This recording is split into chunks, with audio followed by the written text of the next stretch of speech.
My fork was halfway to my mouth when I noticed the silence wasn't companionship. It was dismissal. Mum was nodding at something Emma said, her eyes bright with interest. Dad leaned forward, asking follow-up questions about Emma's presentation at work, the one she'd mentioned twice already this week. My brother Daniel sat between them, scrolling through his phone with the kind of focused disinterest reserved for things that genuinely didn't matter. I'd been mid-sentence. Something about the curator's reaction to my portfolio, how she'd pulled me aside after the student exhibition, how she'd said my perspective was refreshingly unguarded. The words had felt important when they happened. 3 days ago, standing in that white-walled space with natural light filtering through floor-to-ceiling windows, I'd felt seen for the first time in months, maybe years. And then he actually apologised in front of everyone, Emma said, her voice carrying that practiced lilt she used when she knew she had an audience. Can you believe it? The regional manager. That's my girl, Dad said, reaching over to squeeze her hand. You've always known how to stand your ground. I set my fork down. The sound it made against the plate was small, swallowed by their laughter. Olivia, pass the salt, Daniel said, not looking up. I passed it.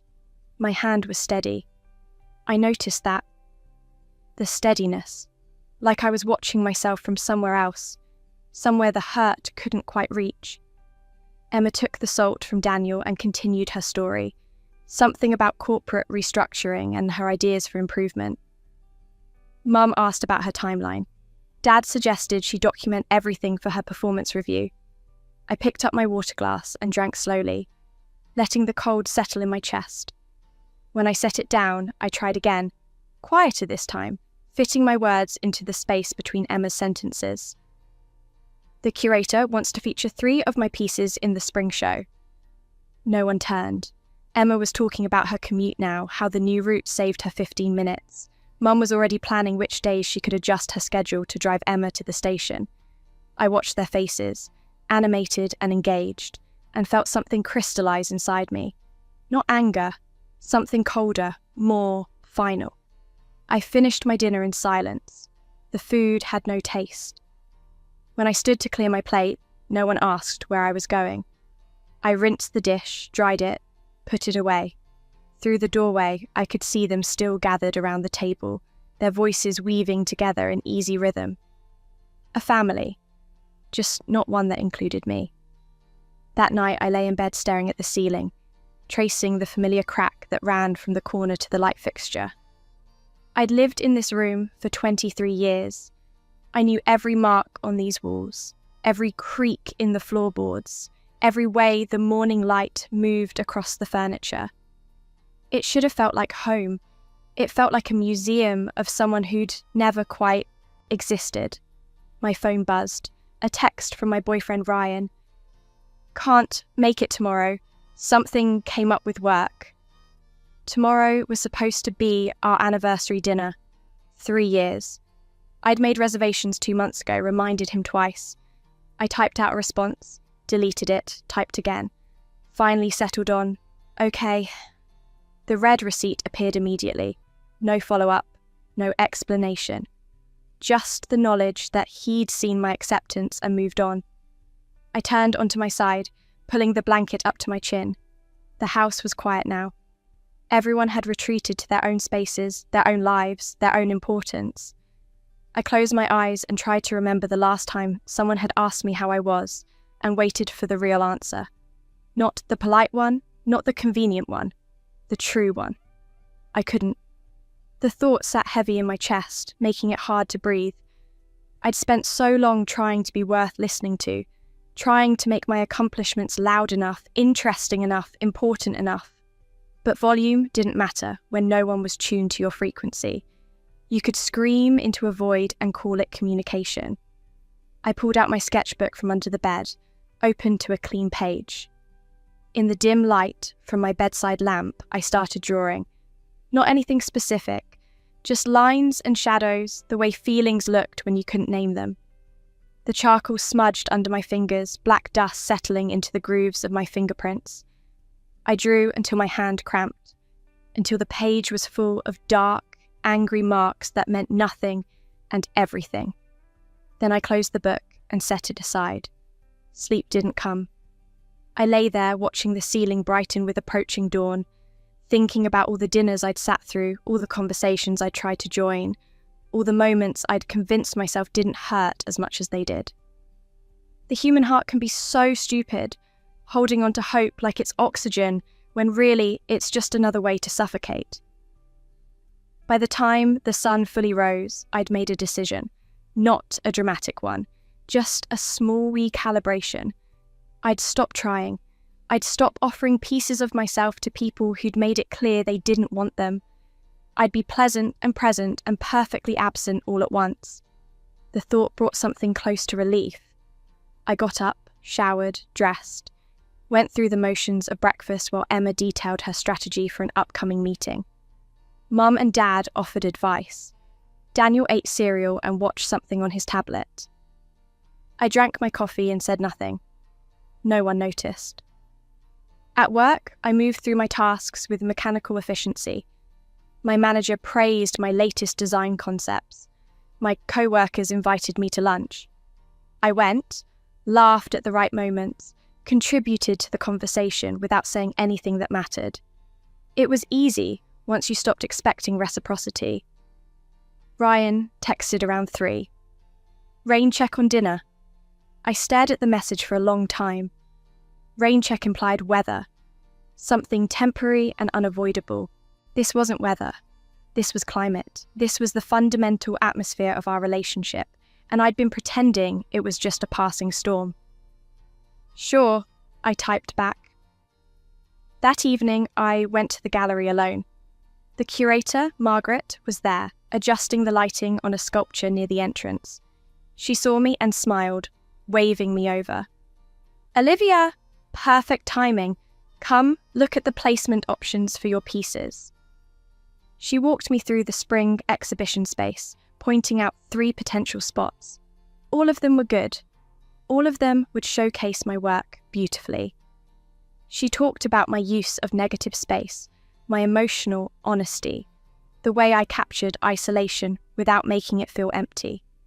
You have a gift for showing what people hide, she said, studying one of my drawings, a figure turned away from a table full of people. There's power in that kind of truth. I thanked her, agreed on the placements, promised to have the pieces ready for installation.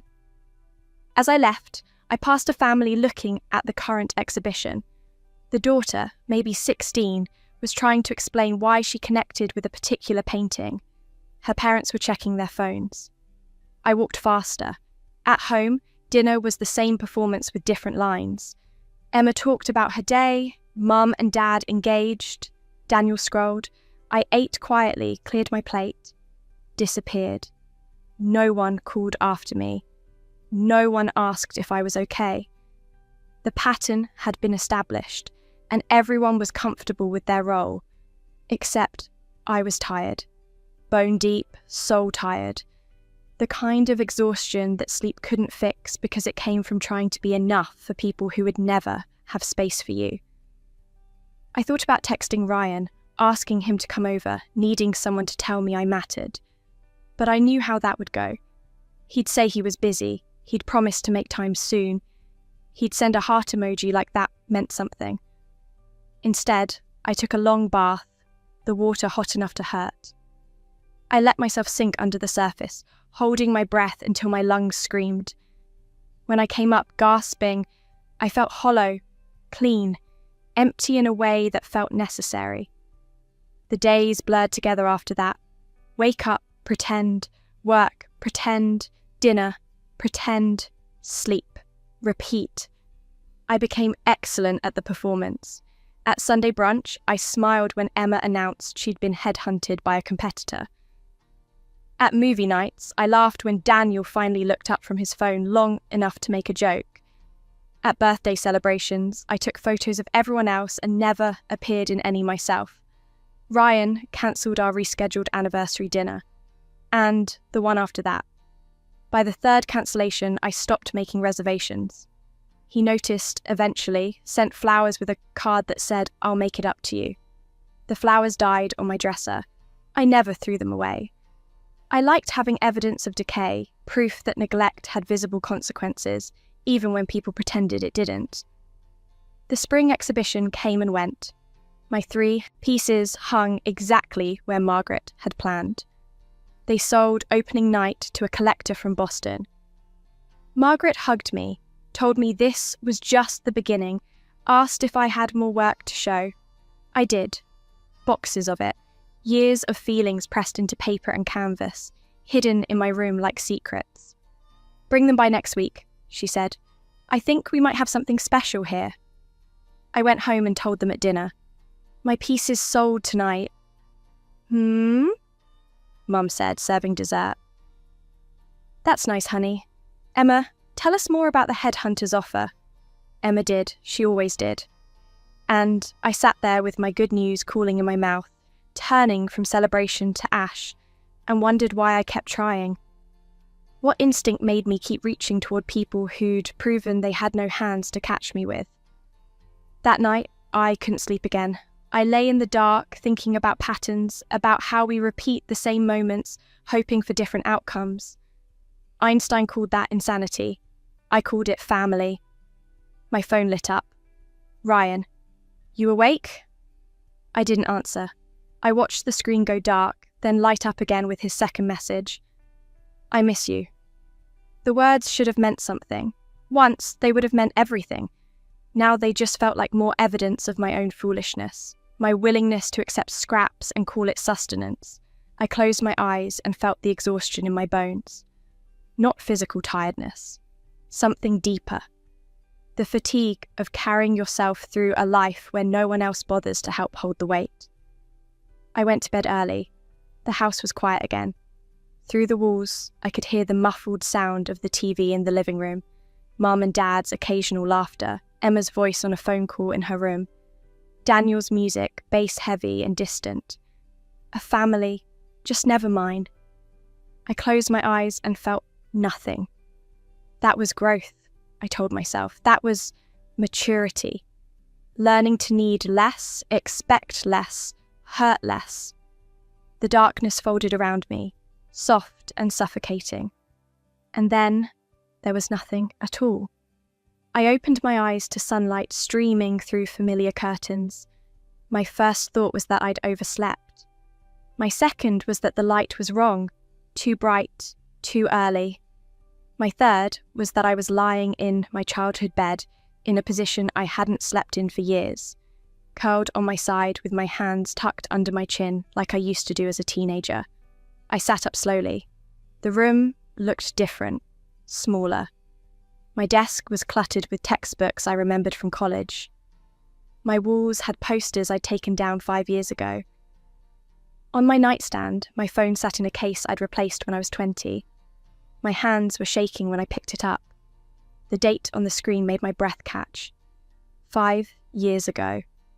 Almost to the day. I knew this day. I remembered it with the kind of clarity reserved for moments that change everything. This was the day I'd met Ryan at a coffee shop. The day he'd asked for my number. The day I'd thought my life was finally beginning. But I remembered everything else too. Everything that came after. Every dismissal at every dinner table. Every cancelled plan. Every moment of being forgotten while standing right there. I remembered dying. Not the how. That part was hazy, dreamlike.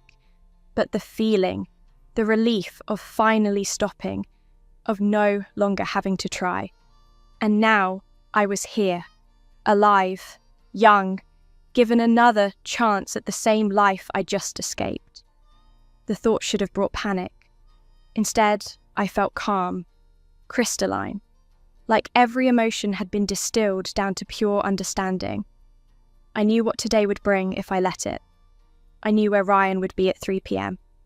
I knew what he'd say, how he'd smile, how I'd feel like I'd won something precious. I knew the 3 years that would follow, the slow erosion of being a priority, the growing comfort with my absence, the way love could starve to death while still technically alive. I knew about the dinners, years of them, trying to share my days, my dreams, my small victories, watching my words dissolve into air while Emma's held weight and value. I knew about the gallery, about Margaret, about the spring exhibition that would launch my career. I knew I'd get there eventually, even in the first timeline. Success had never been the problem. Being seen by the people who were supposed to love me, that had been impossible. I stood up and walked to my closet. My clothes from 5 years ago hung in neat rows.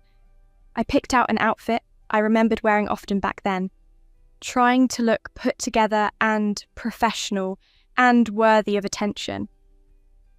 I put it on and looked at myself in the mirror. 23 again. My face softer, less marked by years of small disappointments. My eyes brighter, not yet trained to expect nothing. I could do this differently. The thought was quiet, but absolute. I didn't need to change the world. I just needed to change my expectations of it. I didn't need to make them see me. I needed to stop needing them to. I went downstairs. Mum was making breakfast. Emma was already dressed for her internship. Dad was reading the news on his tablet. Daniel was pouring cereal. "Morning," I said, pouring myself coffee. "Morning, sweetheart," Mum said absently. "Emma, tell your father about the project you're working on." And Emma did. She talked about spreadsheets and efficiency models and her supervisor's praise. Dad asked questions. Mum added encouragement. I drank my coffee and felt nothing.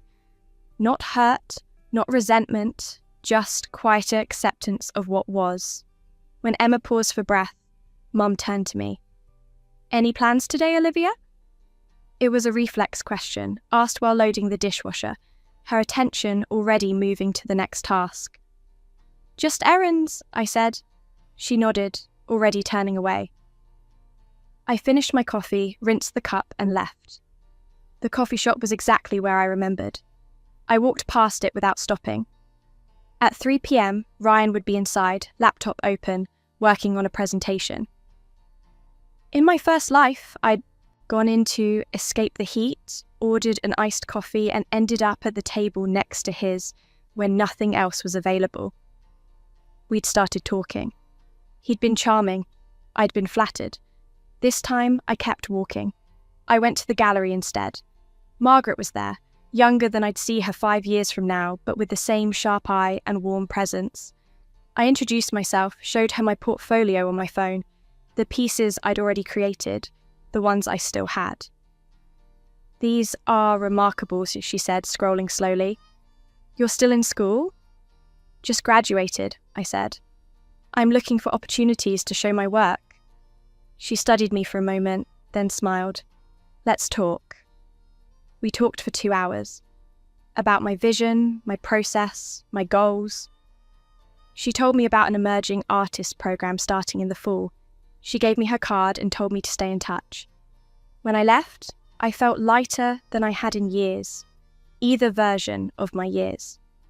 I spent the rest of the summer building my portfolio. I worked at a coffee shop for money, not Ryan's, a different one across town. I drew and painted and poured everything I'd learned from living a life I'd rather forget into art that demanded to be remembered. At family dinners, I was pleasant and quiet. When asked about my day, I gave simple answers. Good, productive. I didn't elaborate. I didn't try to compete with Emma's stories about her rising career. I didn't wait for Dad to ask follow-up questions. I already knew he wouldn't. The first time Emma paused expectantly, waiting for me to ask about her day like I always had, I just smiled and took another bite of my dinner. The confusion on her face was brief, but visible. She turned to Mum instead. I felt nothing. Daniel asked me once if I was okay. "You're quiet lately," he said. "I'm good," I told him, "just focused on work." He nodded and went back to his phone. I watched him and felt a distant kind of sadness. Not for myself, but for the version of me who would have clung to that moment of concern, tried to build it into connection. She'd exhausted herself trying. I wouldn't. The weeks turned into months, and I noticed things I'd missed the first time around. The way Emma's confidence came from constant reinforcement. How she wilted slightly when Mum and Dad were too busy to engage. The way Daniel's phone wasn't just disinterest, but escape, a 14-year-old's way of managing a household where attention felt finite and already allocated.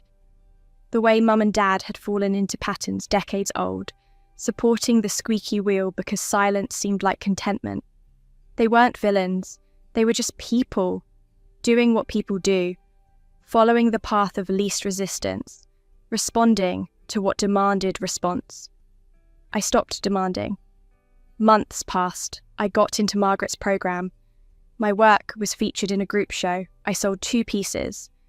The money wasn't much, but the validation was everything. I was building something real, something mine, something that existed independent of anyone's attention or approval. At Thanksgiving dinner, Emma announced her promotion. Everyone celebrated. Dad opened a bottle of wine he'd been saving. Mum teared up with pride. Daniel even put down his phone to congratulate her. "Speech," Dad said, raising his glass. Emma laughed and stood, launching into a story about her journey, her challenges, her triumph. I listened with the same polite attention I'd give a stranger on a bus. When she finished, everyone applauded. "Olivia, how's your work going?" Mum asked, the question reflexive, a way to include everyone in the celebration. "Good," I said. "Sold another piece last week." "That's nice, honey," she said, already turning back to Emma. "So when does the new position start?" I took a sip of wine. It was good wine. I let myself enjoy it. After dinner, Emma found me in the kitchen, drying dishes. "You didn't say much tonight," she said, her tone careful. "You covered it," I said, not unkindly. She frowned. I want to hear about your art. Really." I looked at her. She meant it, in the moment, but I knew how this went. I'd share, she'd listen with half her attention, and when something more interesting came up, she'd pivot. Not maliciously, just naturally, because in the ecosystem of this family, her life was the sun and everyone else orbited. "I appreciate that," I said, "but I'm good. Congratulations on the promotion. You earned it." I meant it. She had earned it. None of this was about her deserving less. It was about me needing less from people who couldn't give it. She looked like she wanted to say more, but I smiled and hung up the dish towel, moving past her to help Dad with the chairs. The moment dissolved, and I felt the familiar absence of regret. By Christmas, I'd been accepted into a residency program. 6 months in Vermont, working with established artists, developing a cohesive body of work. It meant leaving. It meant missing family dinners and holidays and the day-to-day assumption that I'd always be there, quiet and undemanding in the background. I told them at dinner. "Vermont?" Mum said, her thought pausing.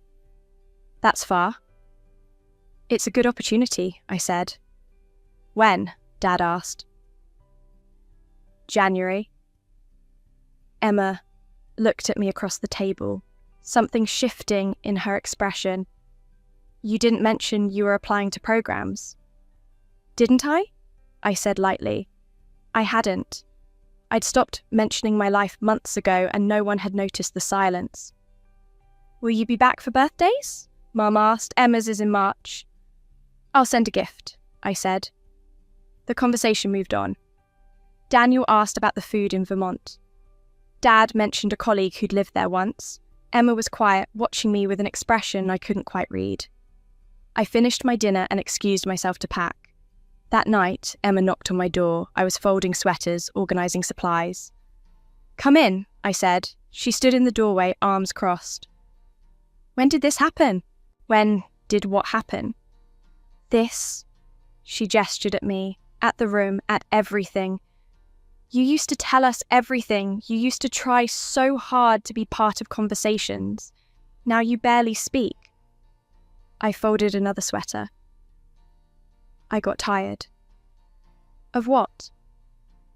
Of trying. The words hung between us. She came further into the room, sat on the edge of my bed. "Olivia, If we did something, you didn't do anything, I said, and it was true. That's the point. I was there, talking, sharing, trying to connect. And you were all there too, just not with me. Not really. She looked stricken. I didn't realize. I know, I said gently. That's what made it so hard. You weren't being cruel, you just weren't paying attention. And I can't make you pay attention, Emma. I can't make any of you, so I stopped trying. We can do better, she said quickly. I can do better. Maybe, I said. But I've already moved on. I'm building a life that doesn't need constant maintenance to feel real. That's not punishment. It's just growth. She left without saying more. I heard her crying in her room later, muffled sounds through the wall. I felt sorry for her, but not sorry enough to take it back. Truth hurts sometimes, but lies hurt longer. I left in January. The residency was everything I needed: space, time, focus. I worked harder than I ever had, pushing past the boundaries of my previous work into something raw and honest. I painted families at dinner tables, the negative space around the figures more prominent than the people themselves. I drew hands reaching toward each other, never quite touching. I created an entire series called Invisible that Margaret said was the most powerful thing she'd seen in years. My phone rang occasionally. Mum checking in, her questions more thoughtful now, like she was learning to actually listen. Emma asking how I was, telling me about her life, but also pausing, waiting for me to share mine. Daniel sending memes and occasional texts that said "miss you," without the performative irony he usually hid behind. They were trying. I could see that. But trying now didn't erase the years when they hadn't. Good intentions moving forward didn't heal wounds carved by years of benign neglect. I responded, kept it light, never gave them enough to worry about or enough to fully engage with. I was fine. I was working. I was good. Ryan's name never appeared. In this timeline, we'd never met, never started, never had to end. Sometimes I thought about the version of me who'd loved him, who'd waited for him to choose her, who'd died having never been chosen. I felt sorry for her, but I didn't miss him. In April, I got a call from Margaret. A gallery in New York wanted to feature my Invisible series. A full show, not a group exhibition. My work, my voice before my vision. I said yes. The show opened in June. I flew my family out for the opening night. They came, all of them. Mum and Dad dressed up, Emma in a professional dress, Daniel in a button-down shirt that looked uncomfortable on him.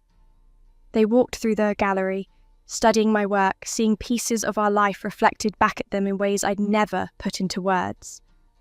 Mum stopped in front of a painting of a woman at a dinner table, her face turned away from the viewer, her family engaged in conversation that didn't include her. The woman's plate was full, untouched. Her hands were folded in her lap. Around her, the family laughed and gestured, vibrant and alive. She was rendered in greys and blues, almost translucent. Mum stood there for a long time, her hand pressed to her mouth. "Olivia," she said finally, her voice breaking. Is this how you felt?" I stood beside her, looking at the painting with the distance of months and miles and hard-won peace. "Sometimes," I said. She turned to me, tears streaming down her face. "I didn't know. We didn't mean to make you feel invisible." "I know," I said, and I did. They hadn't meant it. That was the hardest part.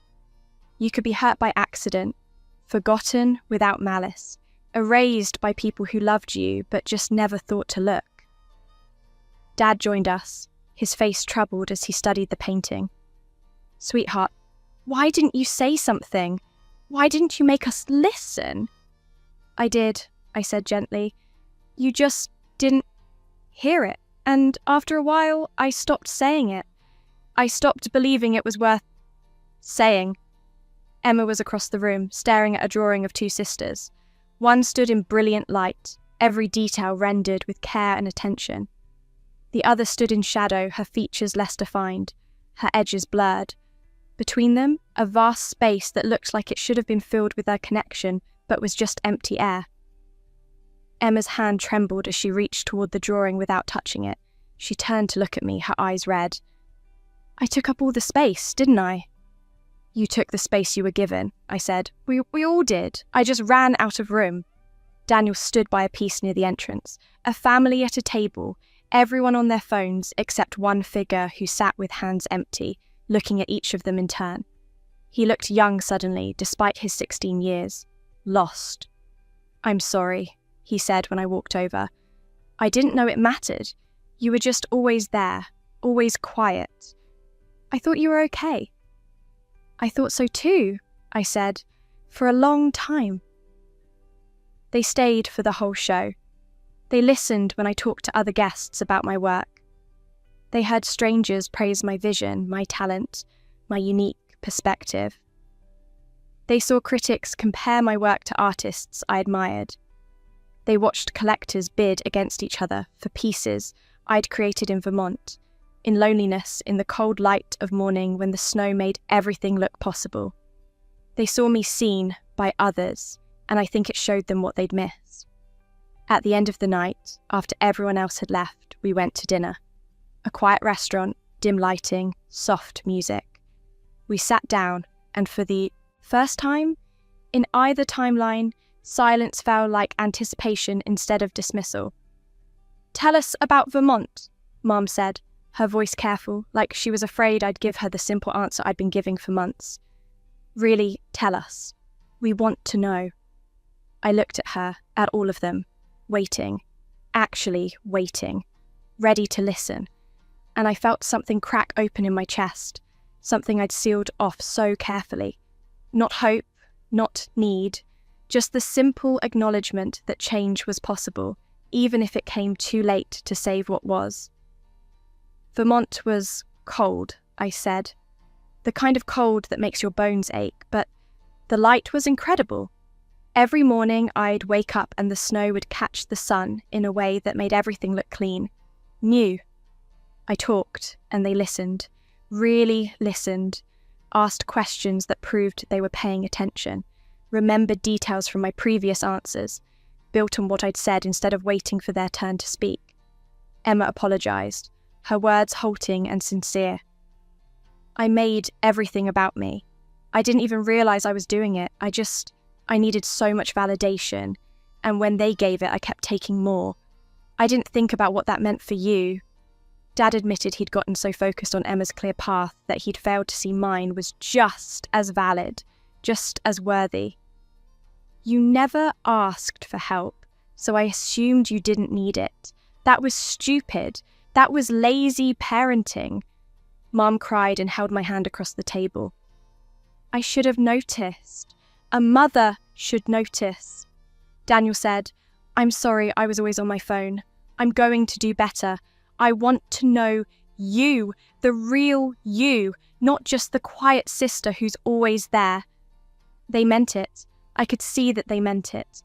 But I also knew that meaning it now didn't erase the years when they hadn't. That good intentions moving forward didn't heal wounds carved by years of benign neglect. That I'd already done the work of letting go, of building a life that didn't need their validation to have value. "Thank you," I said. "That means a lot." And it did. It truly did.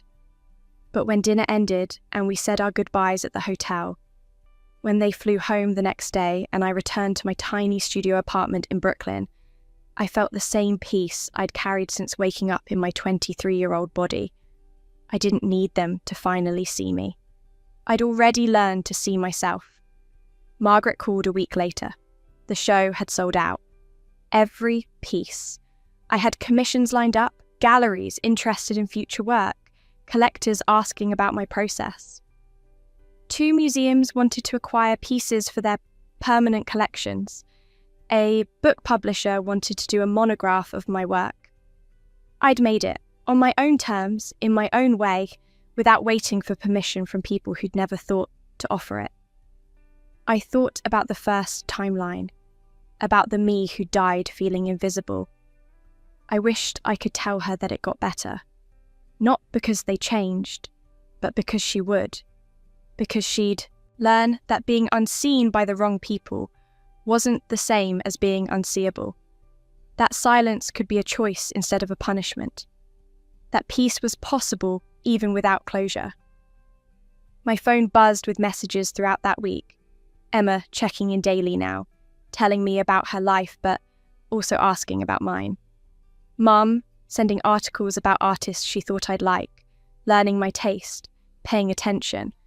Dad forwarding opportunities he'd heard about through his network.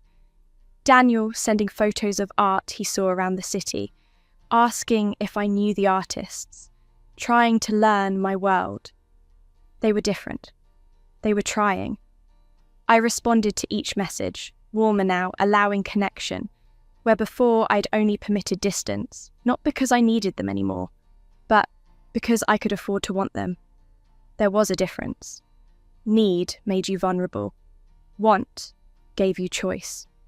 I picked up my phone and scrolled through the messages, the interview requests, the congratulations from artists I admired, an invitation to speak at a gallery in Los Angeles, an art residency in Tokyo, a profile piece in a major magazine.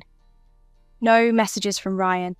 He existed somewhere in this timeline, living his life, probably meeting someone else at a different coffee shop on a different day.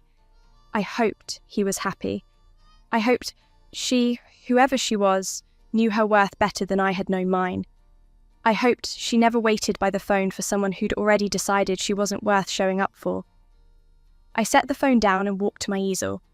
A fresh canvas waited, blank and full of possibility. I thought about what to paint next. Not dinner tables this time. Not absence and shadow. Something new. Something forward-looking. I picked up my brush and began. The first stroke was bold, certain, mine. And in the quiet of my studio, with the city humming outside my window and my future spread out before me like that blank canvas, I finally understood what Margaret had meant all those years ago in a timeline that no longer existed.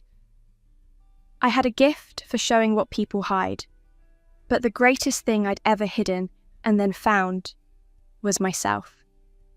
I painted until the light faded, until my shoulders ached, until the piece began to take shape under my hands. Something bright this time, something alive. A woman standing alone, not at a dinner table, but in an open field. The sky above her was vast, endless. She faced forward, looking directly out of the canvas. Her hands were open at her sides. She was present, she was visible, she was seen, and she was enough. The family group chat buzzed on my phone, photos from their separate days, Emma sharing a work victory, Mum asking if anyone wanted to do brunch on Sunday, Daniel sending a meme about sibling dynamics that was actually funny. Then a message from Emma. Can we call you this Sunday? All of us. We want to hear about the Tokyo residency. We want to know if you're considering it. We want to know what you want. I looked at the message for a long time. In the first timeline, they'd never asked what I wanted. They'd assumed. They'd filled in the blanks with their own projections. They'd made me small because small was easier to overlook. This version of them, this trying version, was different. Not perfect. Not healed, but different. I typed back, Sunday works, I'll tell you about Tokyo. And then, because I could, because I'd earned the right to want without need. I'd like that.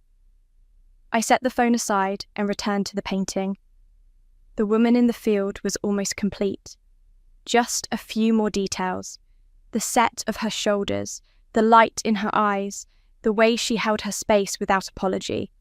For now, I painted, and the silence around me was mine, chosen, perfect. When Sunday came, I'd tell them about Tokyo. I'd tell them about the fear and the excitement, about the decision I was still making, about the life I was building piece by piece, choice by choice. I'd let them in, not all the way, but enough to be family, enough to matter. But that was Sunday. Tonight, I had this canvas, this moment, this hard-won piece that no one could give me and no one could take away. I painted the last detail, a small smile on the woman's face, barely there, but undeniable. Then I stepped back and looked at what I'd created. She was beautiful. She was whole. She was free. She was me.